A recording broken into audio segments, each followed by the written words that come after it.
할렐루야. 아멘. 3주 만에 설교합니다. 이렇게 하다 보니 3주 만에 설교가 됐어요. 예.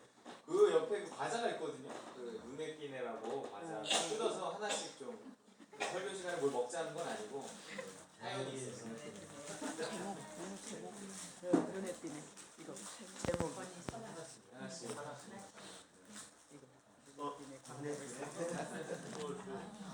옆사람 먹여주세요. 옆사람 이렇게 드셔 옆사람 눈에 띄네 하면서 좀 주셔요. 눈에 띄네 네, 나눠주세요. 네. 눈에 띄네. 하나씩 가져오세요. 네, 드세요. 드시면 돼요. 하나씩. 눈에 띄네.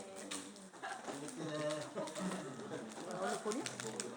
네, 아니 다 있어요. 뒷줄도 이때야 있어요. 이때야 우리 둘이서 먹어. 더 드셔도 돼요. 눈을 완전 띄어요. 미안해 옆에 외교를 옆에 있어요. 여기 있어요. 여기 있어.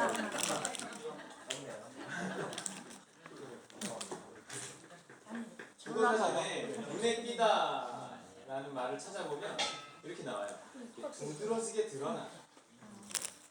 우리 눈에 띄는 사람이 누가 있을까요? 우리 다 눈에 띄는 것 같아요. 그렇죠? 그래서 하나님 앞에 두드러지게 드러나는 사람이 되자 하는 의미에서 오늘 제목을 눈에 띄네 뭐 이렇게 했어요. 그런데 이번 주 저희 집 그 프린터가 고장이 나갖고 이제 안 되겠다 싶어서 제가 일하는 그 독서실에서 주보를 출력해 왔거든요. 근데 이 주보를 출력하려고 그 설교 제목을 설교보다 먼저 정했어요. 원래는 이제 내용을 하고 내용에 맞춰 제목을 적는데 주보를 먼저 해야 되니까 그래서 뭘로 할까 하다가 이제 눈에 띄네 이렇게 딱 했어요. 다 입력을 하고 이제 출력을 딱 하려고 하는데 그 총무하는 자매가 있거든요. 총무하는 자매가 사무실에 이렇게 들어오더니 과자를 이렇게 2개를 놓고 가는 거예요. 이건 이렇게 생긴 게 아니라 좀 이것도 아니었어요. 이게 사오라 그랬더니 낱개 포장이 여기는 없나 봐요. 이렇게 낱개 포장된 이런 거 있어요. 좀 긴 거. 그거 2개를 이렇게 놓고 가는 과자를 2개를 놓고 가는 거예요. 네. 근데 그 과자 이름이 뭐였다고요? 눈에 띄네. 깜짝 놀랐어요. 정말 깜짝 놀랐어요. 내가 이렇게 눈에 몰라 한참 고민하다가 눈에 띄네. 주거를 출력하려고 딱 하는데 갑자기 쓱 들어오더니 눈에 띄네를 이건 뭐지? 그랬어요. 어쨌든 제가 정한 제목에 확신을 주는 거잖아요. 설교 제목이 바뀌었나 보다. 이제껏 숱한 설교를 하면서 처음 잡아본 제목이었거든요. 근데 이게 짠 하고 우연이라고 하기에는 그렇죠. 하나님 참 재밌는 분이죠. 이 잠언에 보면 이런 말씀이 있어요. 읽어볼게요. 잠은. 시작. 사람의 행위가 여호와를 기쁘시게 하면 그 사람의 원수라도 그와 더불어 화목하게 하시느니라. 사람의 행위가 하나님을 기쁘시게 하면 그 사람의 원수라도 그와 더불어 화목하게 만들어 주신대요. 사람의 행위가 여호와 하나님을 기쁘시게 할 수 있다는 거예요. 우리가 어떻게 하느냐에 따라서 하나님을 기쁘시게 만들 수 있어요. 그리고 하나님을 기쁘시게 하면 어떤 보상이 있다는 거예요. 하늘에서도 있지만 땅에서도 있어요. 물론 우리는 이제 하나님을 기쁘시게 할 때 어떤 한 개인의 신분으로 하나님을 기쁘시게 할 수도 있어요. 근데 우리에게 이 교회라는 게 있어요. 교회.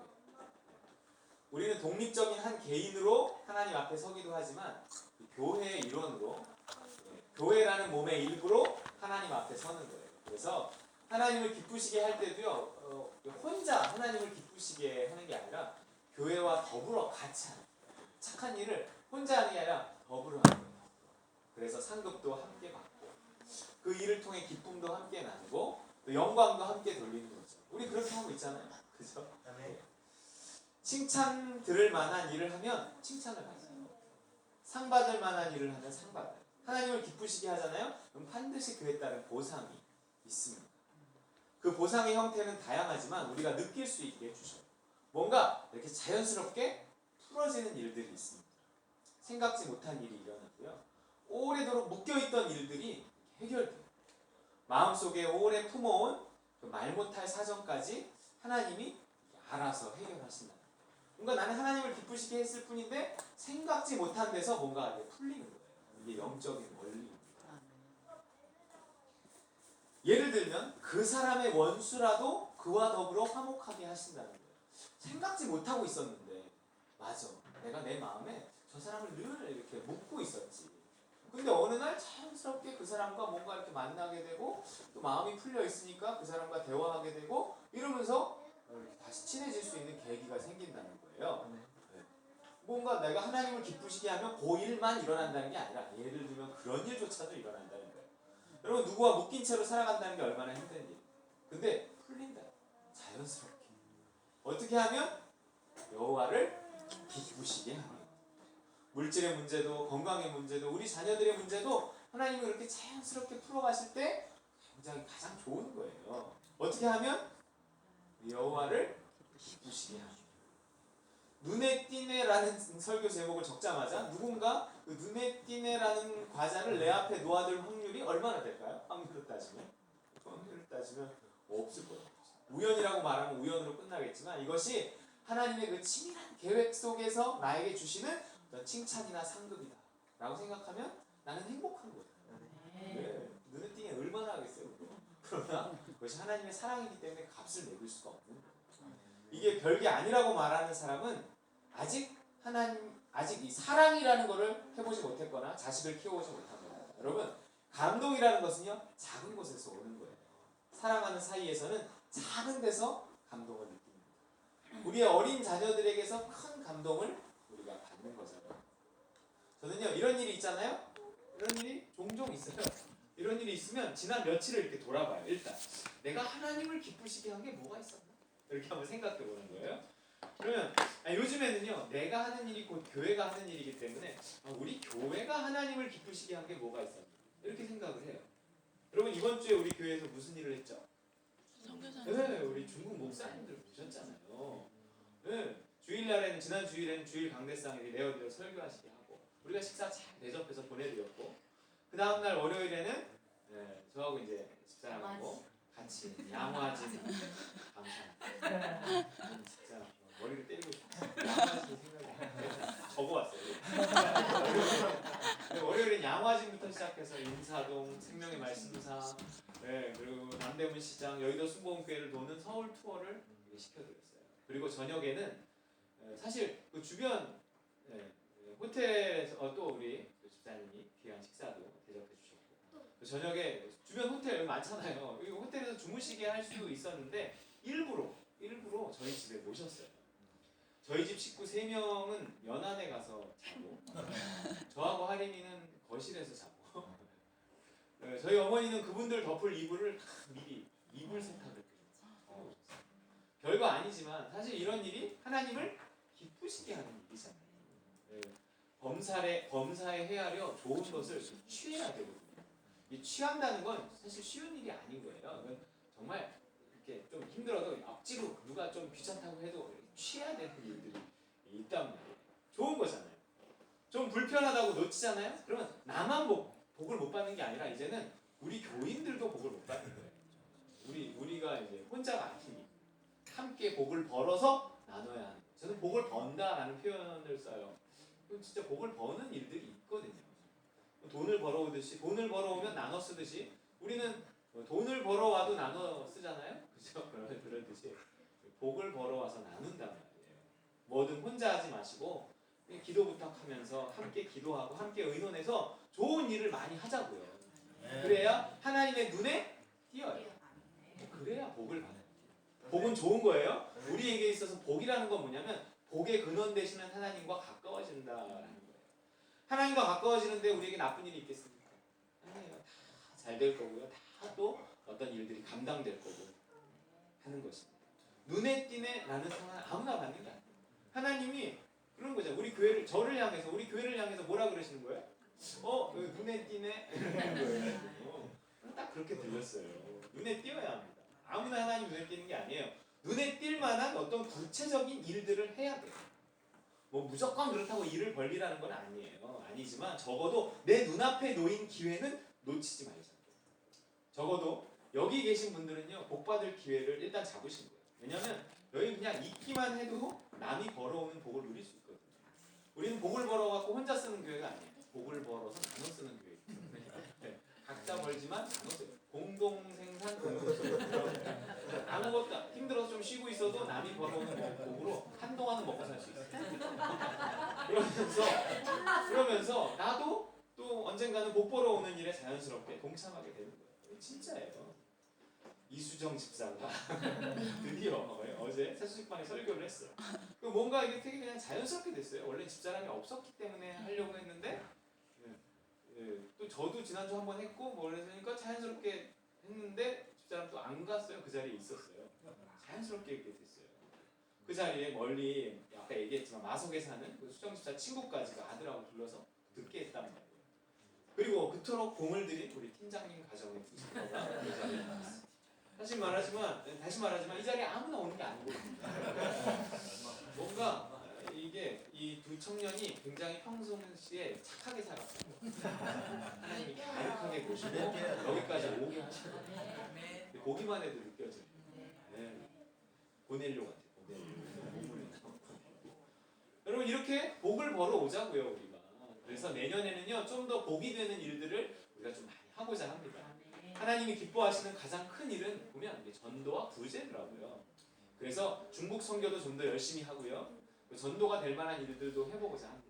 보육원 사역도 우리 계속하고 제가 속해 있는 그 세움 선교회라는 데가 있는데 그거를 통해서 우리 그 그리스도의 교회 젊은 교역자들을 좀 섬기는 일, 젊은 교역자들이 되게 이 시대의 젊은 목사들 다 힘들지만 젊은 목사들을 전도사들은 더 힘들어요. 정말 할 일이 없고 일 안 하는 사람들이 없어요. 나를. 그래야 겨우 버티니까. 그들을 섬기는 일들을 좀 해보고자 합니다. 우리 교회와 함께. 새소식반도요 원래 봄 가을에만 있는 건데 지금처럼 1년 내내 하려고 하고요. 또 청소년들을 위한 새소식반 JYC라는 것도 좀 시작해 보려고 합니다. 집반 모임을 통한 교제와 전도도 계속 하려고 해요. 집반 모임도 쉬운 건 아니에요. 어머니가 계시니까 하는 건데 그냥 우리 교회와 함께 하는 겁니다. 저는 그걸 통해 복을 벌어 함께 나눈다고 생각해요. 힘들어도요. 이 일을 하나님이 기뻐하시는구나 하는 생각이 들게끔 하나님이 그 일을 할 때 지치지 않게 한 번씩 이렇게 하나님이 주시는 선물들이 있어요. 뭔가 그런 것들을 이렇게 느끼잖아요. 내면적으로 또 어떤 환경적으로도 하나님이 내가 그 일을 기뻐한다라는 거를 내가 생각이 들 만한 일들을 있게 하세요. 좋은 일들을. 그러면 그거를 놓치지 못해요. 이건 해본 사람만 알아요. 그래서 힘든 일인데도 끝까지 하는 분들은 전부 그게 뭔지 알기 때문에 그 일을 통해 하나님 주시는 은혜를 맛보고 그 일을 통해 하나님 주시는 복을 누리니까 그걸 쉽게 놓지 못해요. 네가 하는 그 일을 내가 기뻐한다 하는 표현을 우리 영혼을 통해서도 어떤 삶의 형통을 통해서도 눈의 띠내를 통해서도 해주신단 말이에요. 그러면 그걸 놓치지 못해요. 왜냐하면 하나님이 기뻐하시는 일은요 전부 그 일이 하나님이 기뻐하시는 일은 처음에 시작할 때도 그 일이 하나님의 뜻이다 하는 믿음을 가지고 하게 되거든요. 믿음을 붙들고 하는 일, 믿음 따라 가는 길에는 반드시 하나님의 사랑이 있게 돼 있어요. 내가 믿음으로 뭘 하면 사랑을 받게 돼 있어요. 그렇기 때문에 내가 어떤 믿음으로 뭘 하면서 하나님의 사랑을 받겠지 하는 소망을 품게 돼 있어요. 나는 정말 이미 받은 은혜만으로도 물론 감사해서 해야 하지만 보통 우리가 어떤 일을 믿음으로 하면 자연스럽게 소망이 생겨요. 내가 이 일을 통해 하나님의 사랑을 받겠지. 어떤 형태로든 사랑을 받는 거예요. 내가 우리 교회가 받겠지 하는 마음을 품는 거예요. 그게 붙어 있는 거예요. 그래서 믿음으로 하나님의 사랑에 대한 소망을 품고 그 일을 하는 거예요. 그래서 성경이 뭐라 그래요? 믿음, 소망, 사랑 이 세 가지는 항상 있을 것입니다. 우리 삶 속에서 이 세 가지가 항상 있는 거예요. 그래서 모든 일에 믿음을 갖고 뭔가를 하는 거예요. 그러면서 그 일을 하면서 조금 힘들어도 돈 들어도 그게 좀 그래 또 혹 욕먹더라도 믿음으로 하는 일은 계속 하는 거예요. 소망을 품고 그리고 그 길에서 하나님의 사랑을 받고 그렇게 믿음과 소망과 사랑이 늘 있는 삶이 우리 그리스도인들의 삶이 되어야 하는 것입니다. 네. 주차도 불편하고요. 자리도 불편하고 뭔가 환경적으로 열악한 교회를 우리 믿음 하나 붙들고 다니시는데 좀 하나님의 특별한 혜택이 있어야 되지 않을까요? 여기까지 오는 건 쉬운 일이 아니라고 생각해요. 왜? 이게 다 다 믿음으로 오는 일이에요. 난 복을 받아야 된다고 생각해요. 그래서 저는 하나님께 우리 성도들은 좀 특별한 대우를 해주셔야 돼요. 이렇게 요청을 합니다. 그리고 정말 그렇게 해주시는 것 같아요. 그렇지 않으세요? 네. 1년 동안 우리가 받은 은혜가 큰데 내년은 더 기대가 돼요. 어떤 은혜를 주고 어떤 복을 주실지 어떤 간증이 넘치게 하실지 네, 12시까지 간증하지 않을까 싶어요. 저 설교 안 해도 상관없어요. 그리고 하나님이요 뭔가 좋은 것을 주시려고 할 때는요 그냥 주시지 않고요 그 상을 받을 만한 어떤 일을 먼저 이렇게 일을 할 수 있는 기회를 주시더라고요. 그렇기 때문에 이건 상을 주려고 작정하시고 주시는 일이기 때문에 그런 일을 놓치면 안 돼요. 제가 담임 목사로서 하는 일도 그런 거예요. 잘 살피는 거예요. 잘 살펴서 기회를 기회라고 말해주는 거예요. 그래서 함께 감당해내고 함께 복을 누리는 거예요. 그게 제가 할 일입니다. 오늘 사도행전의 본문에 나오는 인물은 고넬료라고 하는 사람이에요. 당시 이스라엘을 점령하고 있던 로마 부대의 장교였어요. 베드로 사도가 생각할 때는 그 사람이 이방인이기도 하고 로마 군인이기도 하고 전혀 관심을 둘 만한 인물이 아니었습니다. 그런데 단지요 하나님 보시기에 그 사람이 눈에 띈다라는 이유 하나만으로 이 대사도 베드로에게 환상을 보여주시고 이 고넬료에게 막 환상을 보여주시고 베드로를 이 고넬료에게까지 막 보내고 막 이 난리를 쳐갖고 이 고넬료와 그 가족들을 그 주변 이웃들까지 이렇게 구원시키는 일을 하시는 거예요. 베드로는 좀 어리둥절했을지 몰라요.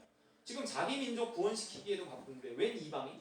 일제시대에 우리나라 사람이 은혜를 받고 이 일본 순사를 무슨 구원시키라고 말하는 거하고 똑같은 상황이에요. 웬 일본 순사? 근데 그냥 일본 순사가 아니었어요. 착한 일본 순사.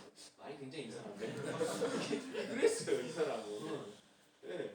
그런데 가라 그래서 가보니까 정말 이미 그는 구원받을 만한 사람이더라는 것을 알게 돼요.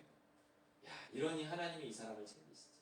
아 하나님은 그가 누구건 하나님이 기뻐하실 만한 일을 하면 주목하시는 거예요. 네, 제가 권인에 가서도 느꼈어요. 권인의 식구들을 보면서도 야 하나님이 이렇게 사랑하시는 가정인데 조금 쉬고 있으니까 하나님이 쉬면 안 된다 이러고 하나님 또 저를 보내셔서 이 가정을 구원하게 하시는구나 이런 생각이 들었어요. 우리 두 청년 보기만 해도 선한 모습. 이러니까 하나님이 아무나 못 오는 여기까지 오게 하시는 거예요. 이런 생각이 정말 드는 거예요. 네. 자 우리 34절 35절 읽어볼까요? 시작. 베드로가 열려가 말하되 내가 참으로 하나님은 사람의 외모를 보지 아니하시고 각 나라 중 하나님을 경외하며 의를 행하는 사람은 다 받으시는 줄을 깨달았구나. 여러분 사람들의 눈에 띄려면 잘생겨야 되고 뭐 가진 것도 배운 것도 좀 있어야 되고 말도 잘해야 되지만 하나님의 눈에 띄려면 어떻게 해야 돼요? 어떤 사람이 하나님의 눈에 띈다는 얘기죠? 하나님을 경외하며 의를 행하는 사람. 여러분 복은 그냥 받는 게 아니에요. 하나님의 눈에 띄어야 복을 받아요. 근데 그냥 눈에 띄는 게 아니더라고요. 무언가 해야 눈에 띄어요. 눈에 띌 만한 일을 하는 거예요. 의를 행하는 사람. 하나님을 경외하며 의를 행하는 사람이에요. 뭐 아무것도 안 하고 뭐 복 받을 생각을 해요. 어떤 사람은 이렇게 보면 야, 저 사람은 뭘로 복을 받나? 이런 생각이 드는 사람이 있어요. 근데 그런 생각이 들면 정말 그 사람은 복을 못 받더라고요. 이게 내가 뭐 꼭 땅에서 일부러 묶으려고 해서 묶은 게 아닌데 내가 땅에서 묶으면 하나님이 하늘에서 묶고요. 내가 땅에서 풀면 하나님 하늘에서 풀어요. 내가 꼭 그런 게 아니라 내가 삶을 하나님의 시각으로 바라보려고 하니까 믿음을 가지고 뭔가를 바라보려고 하니까 누군가를 바라볼 때 하나님의 시각으로 바라봐줘요. 내가 묶은 건 아닌데 그냥 그렇게 바라봐지니까 저 사람 저 집은 뭘로 복을 받아? 뭐 이런 생각이 좀 들을 때도 있어요. 꼭 이 생각이 들고 나면 그 다음에 그 사람들의 삶이 그렇게 풀어지지 않는다는 것을 보게 돼요. 물론 그럼 내가 기도해야 되긴 하겠지만 그냥 삶을 살면서 제가 이렇게 자주 하는 경험이에요. 근데 어떤 집은 야, 이러니 복을 받지. 이런 생각이 들면 정말 그 사람이 복을 받다. 하나님 나를 뭔가 나는 아무것도 아니지만 하나님 나와 함께 뭔가를 자꾸 이렇게 보시고 나를 증인 삼아 뭔가를 하시더라고요. 그래서 나에게 교훈을 주시고 나에게 간증을 주시고 나에게 설교거리를 주시고 이러는 일들이 참 종종 많이 있어요. 그 1차적인 대상이 또 우리 성도들 아니겠습니까? 아무도 안 보고 있어요. 안 웃겨요. 저런 이러니 우리 성도들이 복을 받지. 맨날 이 생각밖에 안 해요. 이상하다, 그치? 진짜 그냥 제 경험이에요. 경험. 저한테 꼭 뭐 잘 보이라는 게 아니라 그냥 경험이에요. 여러분 이 하나님을 경외하며 여러분 의를 행해야 해요. 그럼 하나님도 보시지만 누군가 하나님의 눈으로 바라보는 사람의 눈에도 띄게 돼 있어요. 처음 이 고넬료를 소개할 때도 뭐라 그러는지 한번 보세요. 고넬료를 소개할 때 뭐라 그러죠? 이건 우리 예성이한테 물어봐야 돼요. 뭐라 그러는지. 이거 시작. 그가 경건하여 온 지방과 더불어 하나님을 경외하며 백성을 많이 구제하고 하나님께 항상 기도하더니.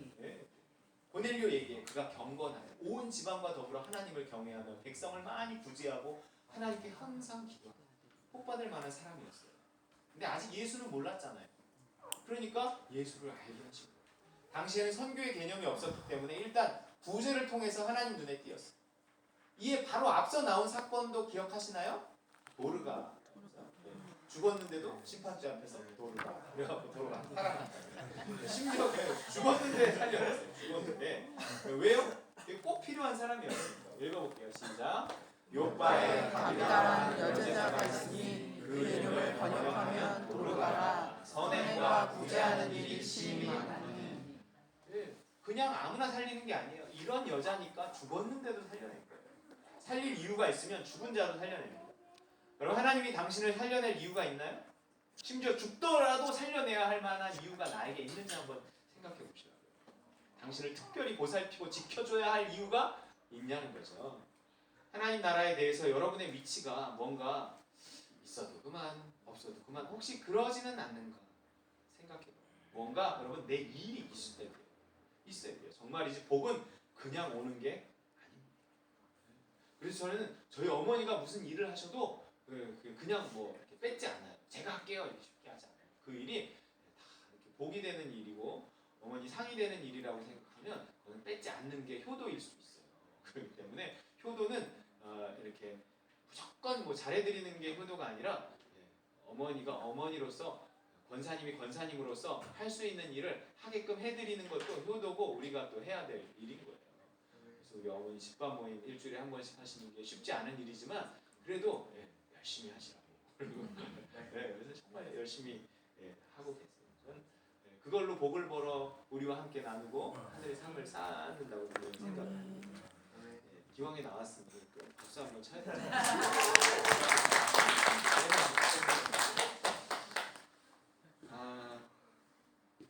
난 뭘 해야 할지 잘 생각해야 돼요. 그럼 난 뭘 해야 되지? 무엇을 통해 하나님의 눈에 띌지, 무엇을 통해 복을 받을지. 한 해가 끝나가고 있다고요. 새해가 다가오고 있습니다. 저 예성이 이거 하지 않지만 저거 제가 분명히 하면서 할 수 있거든요. 그게 제일 편하고 제일 쉬워요. 제가 이렇게 하면 조마조마하지 않거든요. 그러니까 굉장히 조마조마. 우리 아들이잖아 또. 조마조마합니다. 그럼에도 불구하고 뺏지 않는 이유는 제가 뭔가 그걸 통해 받을 복이 있다고 생각하는 거예요. 조그만 일이라도 놓치면 안 돼요.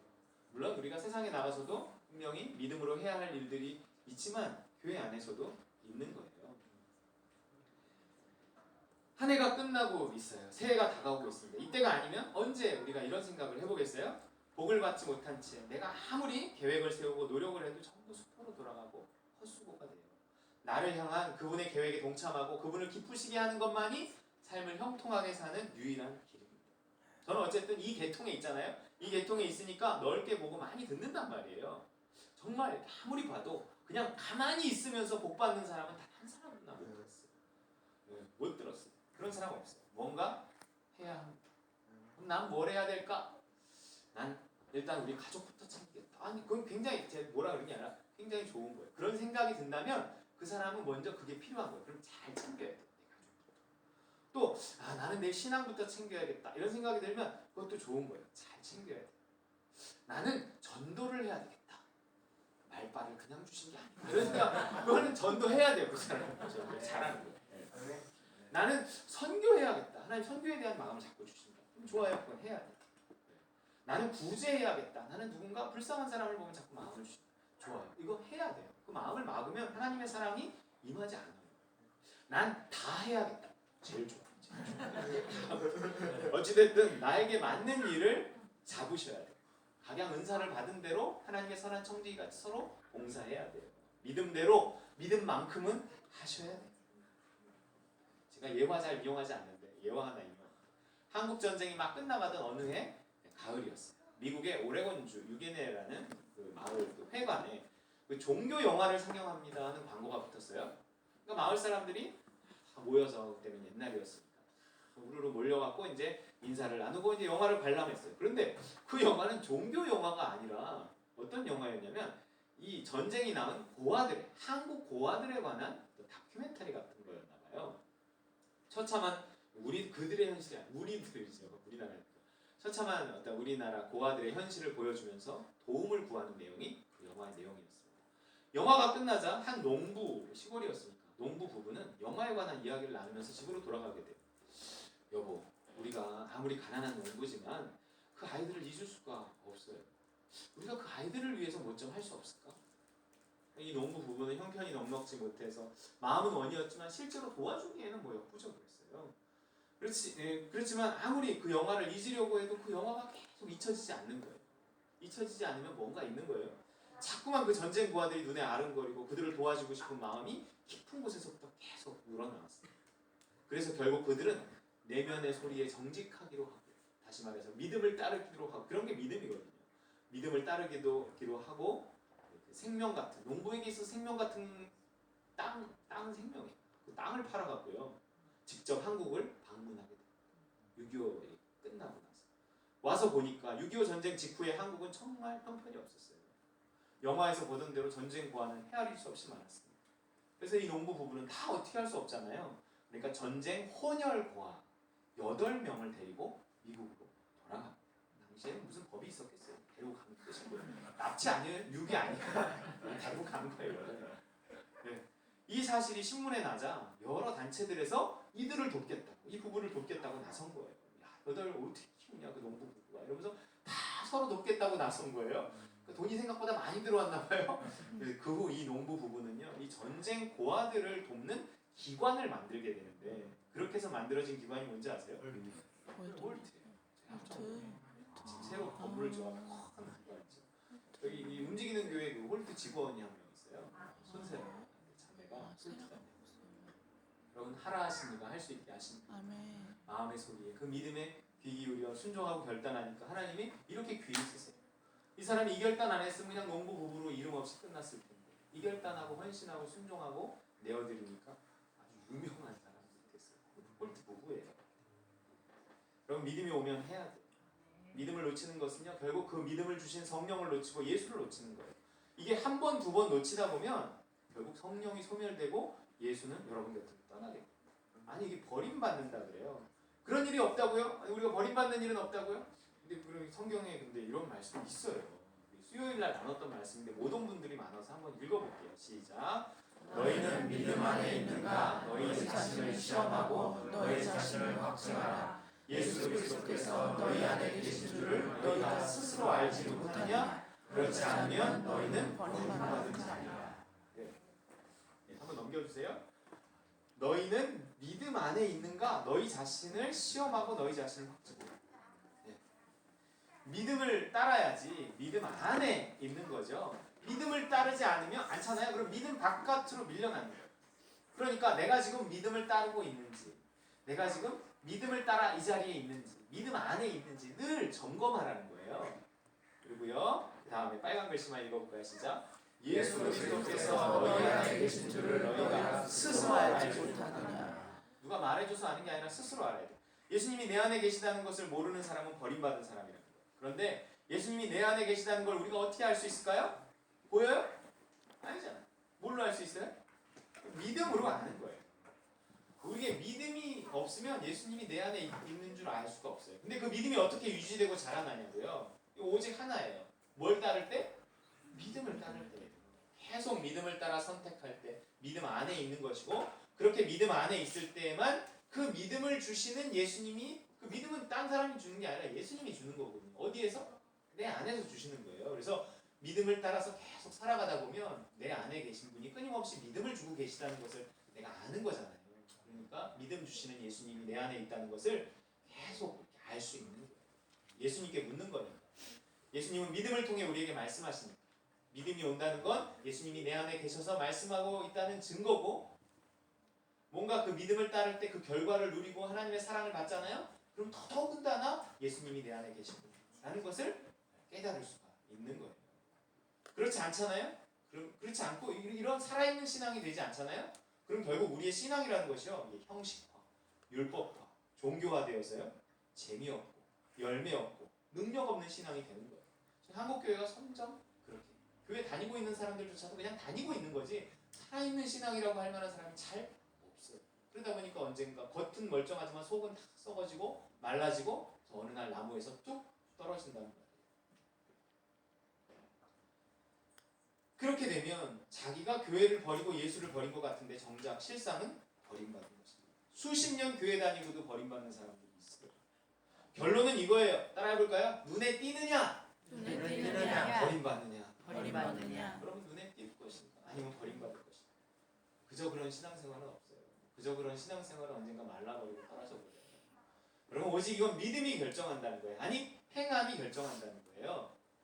믿음 있는 행함, 이 결론이에요. 따라해볼까요? 믿음 있는 행함. 믿음 있는 행함. 여러분, 지난 한 해를 정리하시고 새로운 한 해를 계획할 때 이 생각을 해야 돼요. 내가 믿음 있는 행함이 있었는가? 그러면 새로운 한 해는 내가 어떤 믿음 있는 행함을 할 것인가? 다시 한번 따라해볼게요. 믿음 있는 행함. 믿음 있는 행함. 올 한 해 믿음으로 행해봅니다. 새로운 한 해는 믿음으로 행해야겠습니다. 하나님의 눈에 띄어서 장자의 축복이라는 게 있어요.